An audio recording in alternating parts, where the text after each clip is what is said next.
Assalamualaikum warahmatullahi wabarakatuh. Kembali lagi di YouTube channel aku, tetap di Siti Sarah. Oke, semoga teman-teman gak bosan, gak jenuh nonton video-video aku. Dan untuk teman-teman yang belum subscribe channel aku, yuk subscribe sekarang. Sebelum kita langsung ke videonya. Oke, subscribe sekarang. Pas waktunya untuk subscribe sekarang. Oke, subscribe 1, 2, 3. Oke, udah subscribe-nya? Oke, kita langsung saja ke videonya. Dimana kali ini aku bakalan bahas tentang 6 cara mengatasi masalah komunikasi. Pasti teman-teman pernah ngerasain atau pernah ngalamin yang namanya masalah tentang komunikasi, mau itu dengan pasangan, mau itu dengan teman, atau dengan yang lainnya.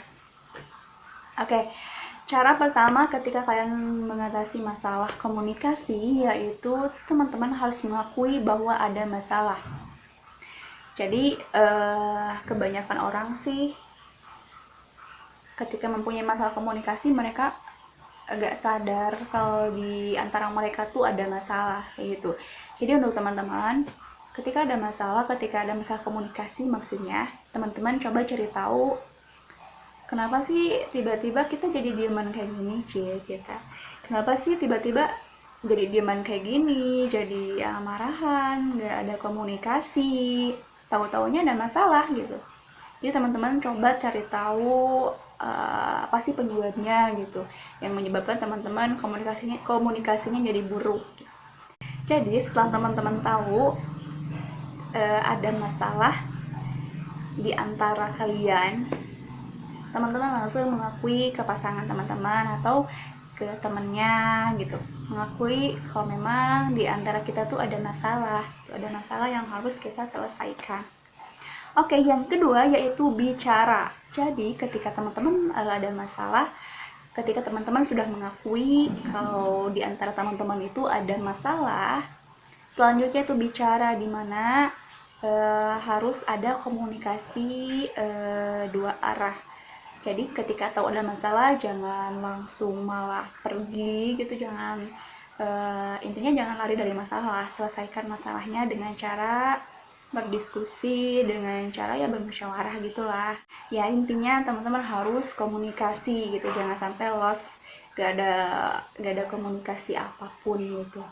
Dan cara yang ketiga yaitu teman-teman harus melakukan pendekatan yang berbeda, dimana ketika teman-teman tadi sudah mengakui bahwa ada masalah, ketika teman-teman sudah bicara, dan sekarang teman-teman lakukan pendekatan yang berbeda, dimana ketika teman-teman melakukan plan A untuk menyelesaikan masalah dan tidak berhasil, maka teman-teman lakukan plan yang B, plan yang kedua untuk menyelesaikan masalah tersebut kayak gitu. Jadi gunakan cara yang berbeda untuk menyelesaikan masalah, karena seperti yang kita ketahui untuk penyelesaian masalah itu berbeda-beda, maksudnya nggak sama gitu.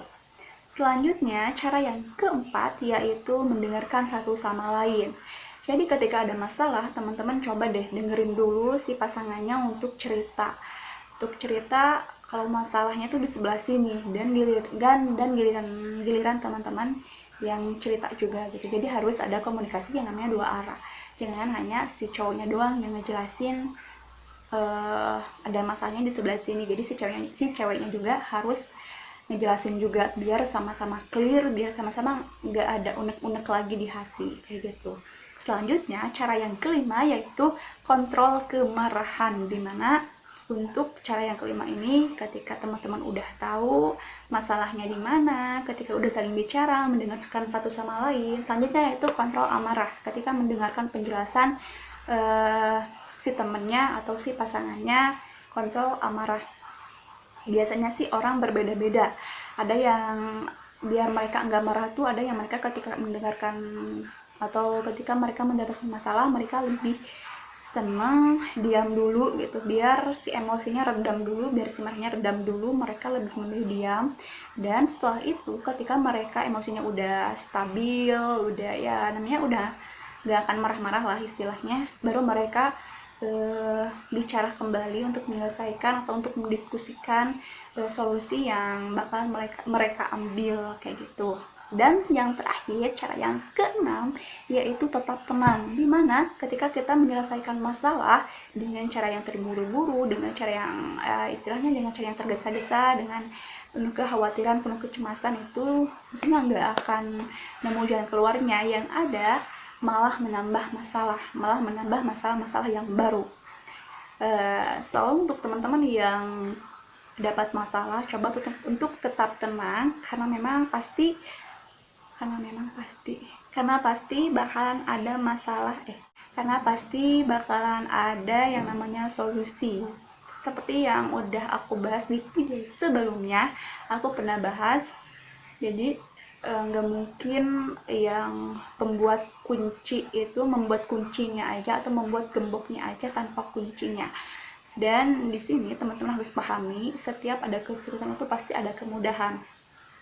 Dan setiap ada masalah itu pasti ada solusinya, ada jalan keluarnya. Yang terpenting tetap harus tenang. Oke, itu cara untuk mengatasi masalah komunikasi. Cara yang pertama yaitu kita harus mengakui bahwa ada masalah. Yang kedua bicara. Yang ketiga yaitu gunakan pendekatan yang berbeda atau penyelesaian masalah yang berbeda. Yang ketiga yaitu mendengarkan satu sama lain. Yang kelima mengontrol amarah. Dan yang keenam yaitu tetap tenang.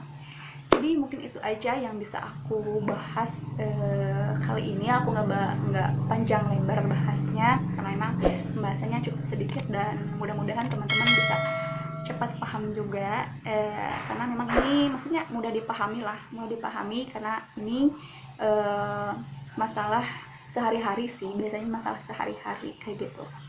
Oke, untuk teman-teman, terima kasih yang udah stay tune di video aku, yang udah setia banget di video aku di YouTube channel aku makasih banget, dan terima kasih juga yang udah subscribe. Selamat bertemu di video-video aku yang selanjutnya. Oke, see you next video. Assalamualaikum warahmatullahi wabarakatuh.